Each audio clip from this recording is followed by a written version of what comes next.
Ce lundi 27 juin, Dave a accordé une interview au magazine Télé 7 jours dans laquelle il est revenu sur son accident en début d'année.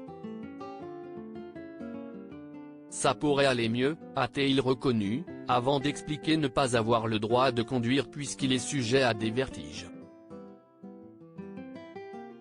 On ne sait pas si c'est le Covid ou les conséquences de mon hémorragie cérébrale, a-t-il raconté, en affirmant dans la foulée ne pas vouloir s'apitoyer sur son sort. Je ne vais pas me plaindre, il y a des gens qui sont beaucoup plus mal en point, a-t-il reconnu avec justesse, sans pour autant minimiser la gravité de son accident. Pour rappel, le chanteur néerlandais avait été victime d'une lourde chute chez lui il y a quelques mois.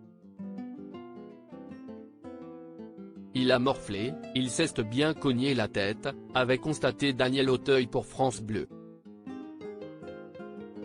J'ai entendu un bruit sourd, avait quant à lui expliqué Patrick Loiseau, son mari, dans les pages de Paris Match.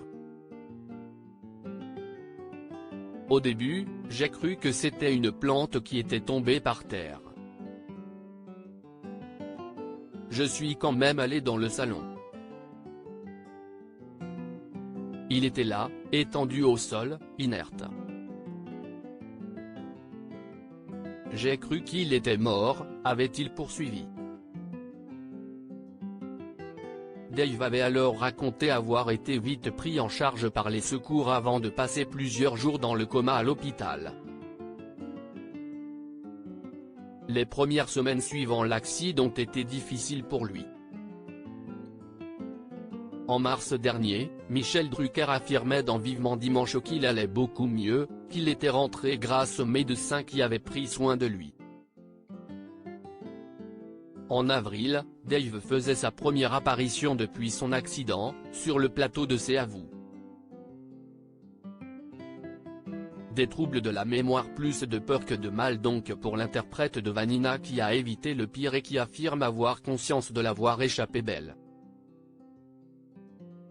Il a également fait preuve d'optimisme.